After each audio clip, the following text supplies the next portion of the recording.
नमस्कार। मेरे सामने 50 वर्षीय व्यक्ति हैं जिनकी हस्तरेखाओं को मैं यहाँ पर पढ़ने जा रहा हूँ। आपकी उंगलियों पर रेखाओं के प्रभाव, आपके पर्वतों की स्थितियाँ, आपकी रेखाओं का आकलन, इस सब को मैं क्रम से करूँगा और अंत में आपके सवाल पर प्रकाश डालूँगा।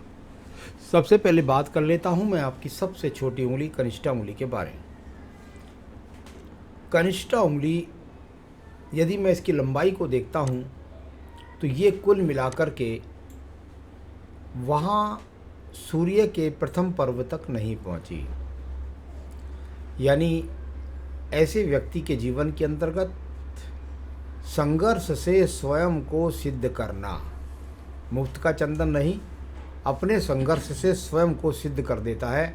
ऐसा व्यक्ति जो भी काम करता हो उसे अपनी मेहनत से उसकी ऊंचाइयों को प्राप्त कर लेता है।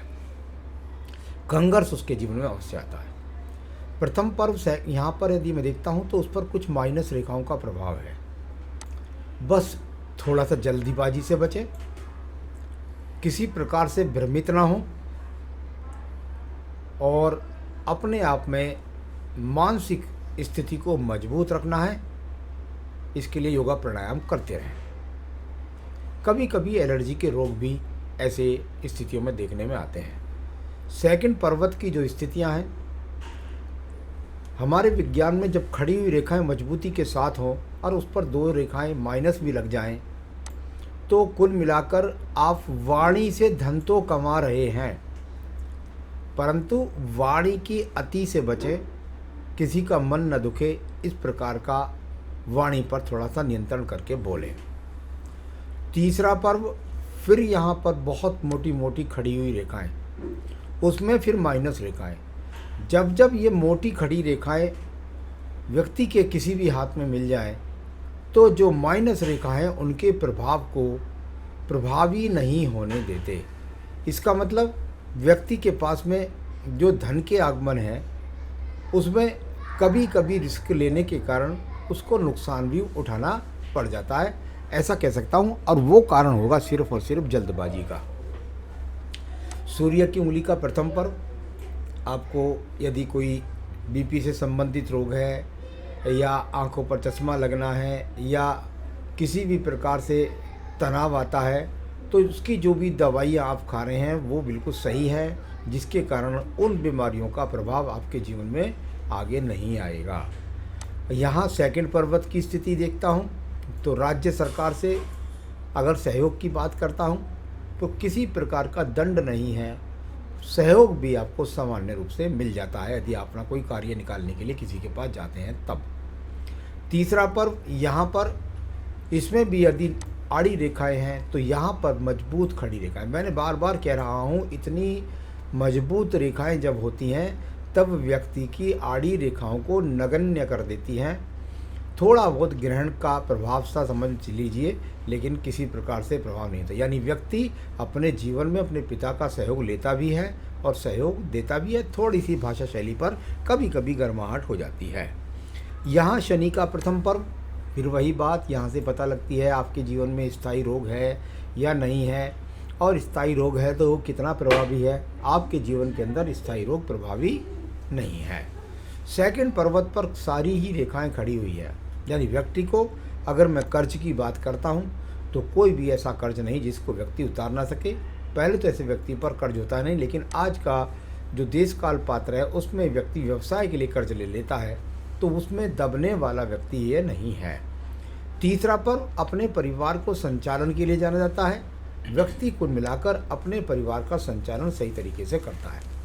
बृहस्पति का पहला पर्व, यहाँ भी कोई रेखा खराब नहीं है। यानी कोलेस्ट्रॉल, शुगर, किडनी, लीवर, कोई भी ऐसा रोग यदि हो जाए तो व्यक्ति उसकी मेडिसिन सही ले रहा है और उससे अपने शरीर के अंदर किसी प्रकार का विकार पैदा नहीं कर रहा।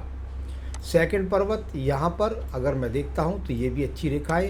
यानी व्यक्ति के जीवन के अंदर पत्नी के लिए अगर बात करता हूँ तो पत्नी से इसका सही संबंध, सही सहयोग मिल रहा है। नीचे खड़ी हुई रेखाएं बहुत ही मजबूती के साथ है। संतान सुख सहयोग अच्छा धन की प्राप्ति, भगवान की कृपा, तीनों रूप यहाँ पर मौजूद हैं। आइए बात करते हैं आपके अंगूठे के पर्व के प्रथम के बारे में। अंगूठे के प्रथम पर्व पर जब ये माइनस रेखा लग जाती हैं, यदि युवा अवस्था में व्यक्ति होता है तो मैं कहता हूँ भाई चरित्र के प्रति सावधानी। लेकिन जब इस उम्र में ये रेखाएं लगती हैं तो इसको कहते हैं भाई लग्जरियसता की भूख अभी मेरे अंदर है, अभी मैं संसाधनों का भूखा हूँ, बस इससे बुरी कोई बात नहीं। सेकंड पर्वत की जो स्थिति है उस पर आड़ी तिरछी रेखाओं ने, कहीं आपको त्रिभुज नज़र आएगा, कहीं आपको मछली सी नज़र आएगा। मेरे हिसाब से ये मैं मछली त्रिभुज नहीं बोलता, मैं इन रेखाओं को बस इस प्रकार से बोलता हूँ कि भाषा शैली पर नियंत्रण रखें, तर्क ज़्यादा ना करें, बहस ज़्यादा ना करें। आइए बात करते हैं आपके बुध पर्व के बारे में। बुध पर्व, अगर बुध पर्व की बात कहता हूँ तो इसमें छिटक छिटक कर रेखाएं चलती हैं। ये रेखाएं अपने आप में, इनका प्रभाव इससे भी ज़्यादा अच्छा प्रभाव आपके पास, क्योंकि शुक्र वलय है उसके बारे में बोलूँगा मैं। यहाँ पर पर्व सम है, सम पर्व सम फल, यानी कि लगातार समता के साथ एक समान व्यक्ति के जीवन में धन का आगमन। तो ये इस तरह की स्थिति, और कुल मिलाकर इसमें एक ही रेखा जो बहुत बढ़िया खड़ी हुई है वही अपने आप में आपके जीवन के अंदर अच्छे धन के आगमन भाषा शैली से बनाने का काम करती है। सूर्य का पर्व यह सम्मान का पर्व है। इसके अंदर देखता हूँ तो ये वो रेखाएं हैं जो दिखाई पड़ती हैं कि व्यक्ति अगर युवा अवस्था में प्रयास करता तो राज्य सरकार की नौकरी प्राप्त कर सकता था। अगर वो राज्य सरकार की नौकरी नहीं प्राप्त करता तो ये यश का पर्व है, ये सम्मान का पर्व है। अपने किसी भी कार्य के द्वारा अपनी पहचान समाज में छोड़ना, ये इस रेखा का फल है। तो ये अपने आप में है। राजनीतिक क्षेत्र में भी ये व्यक्ति की अच्छी पहचान बना सकता है। यदि आप चाहें तो अपने वार्ड मेंबरी तक का अगर स्तर अपनाएंगे तो उसमें विजय प्राप्त हो जाएगी। चलिए मैं बात करता हूँ इसके बाद शनि पर्व के बारे में। शनि का पर्व भाग्य का पर्व, भाग्य के पर्व पर यदि मैं देखता हूँ तो यहाँ पर 50+ जहाँ आपका चल रहा है वहाँ से बहुत मजबूती के साथ रेखाएं आगे तक और जीवन के अंत समय तक जाती हुई, यानी इसको कह सकते हैं अच्छे भाग्य पर्व जिसको हम बोलते हैं अपनी भाषा में, वो है यहाँ पर। आइए बात करते हैं आपके यहाँ पर बृहस्पति पर्व के बारे में। बृहस्पति का पर्व, यहाँ से ये राहु रेखा थोड़ा सा शनि पर्व को देख रही हैं। इन खड़ी रेखा के बारे में बाद में बात करूँगा। जब ये रेखाएं देखने लगे आपकी बुद्धि के पर्व से और आपके राहु भार वाले क्षेत्र से निकल कर के देखने लगे तो व्यक्ति के पास तिगड़मी दिगाम होता है और उस तिगड़मी दिगाम से वो अपना व्यापार अच्छी तरीके से चला पाता है। आइए बात करता हूँ मैं आपके शुक्र वलय के बारे में। भाई शुक्र वलय नाम की चीज़ अपने आप में दूषित मानी जाती है, लेकिन शुक्र वलय के बारे में ये बात है कि यदि शुक्र वलय पर किसी प्रकार के दीप ना हो, किसी प्रकार के एक्स के चिन्ह ना हो, तो यह व्यक्ति के जीवन के अंदर अच्छा माना जाता। 3 पर्वों को घेर कर चलता है। बुद्ध को धन भी देगा, सम्मान भी देगा और साथ ही साथ दिमाग भी देगा। तो तीनों के लिए आपके हाथ के अंदर ये शुक्र वलय उत्तम किस्म का है।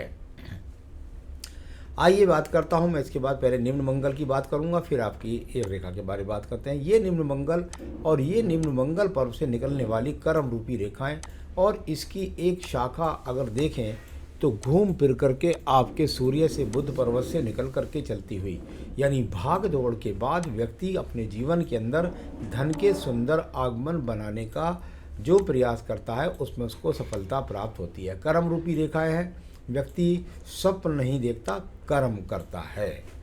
तो ये इस तरह से अच्छी रेखाओं के रूप में। अब बात करता हूँ मैं आपकी यहाँ पर एक रेखा के बारे में। यही आपकी हृदय रेखा है और यही आपकी बुद्धि रेखा है। अगर इस रेखा को शुरू में देखता हूँ तो थोड़ा सा काफ़ी, जैसे मैंने कहा, जीवन में शुरू में संघर्ष किया और थोड़ा सा यदि मैं इसको देखता हूँ तो कुछ मोटेपन में भी है, यानी आसानी से व्यक्ति अस्पताल भी नहीं जाता, आसानी से व्यक्ति घबराता भी नहीं है।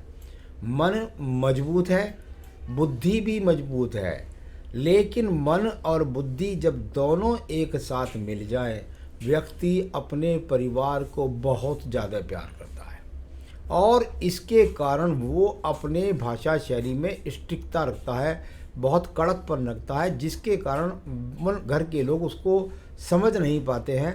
लेकिन वह अपने परिवार को बहुत ज़्यादा प्रेम करने वाला और साथ ही साथ कुल मिलाकर के अपने आप में चरित्र से मजबूत होकर के अपने घर को परिवार को बहुत अनुशासन में रखता है, जिसको लोग गलत समझते हैं। तो कुछ थोड़ा सा कड़क होता है, इस कारण से परिवार के लोग समझते होंगे कि मन से प्रेम नहीं करता, लेकिन प्रेम बहुत ज़्यादा करता है।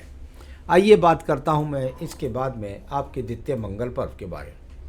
द्वितीय मंगल पर्व, और यदि इसकी स्थिति देखें तो बुद्धि रेखा से नीचे की यहाँ पर स्थिति है। यहाँ से मुझे कोई झगड़े झंझट कोर्ट कचहरी की चीज़ें नज़र नहीं आती। यहाँ पर अगर चंद्र पर्वत की स्थिति देखता हूँ तो आयु के पक्ष से भाग्य की रेखा के साथ में शुक्र पर्व से संसाधन लाती है।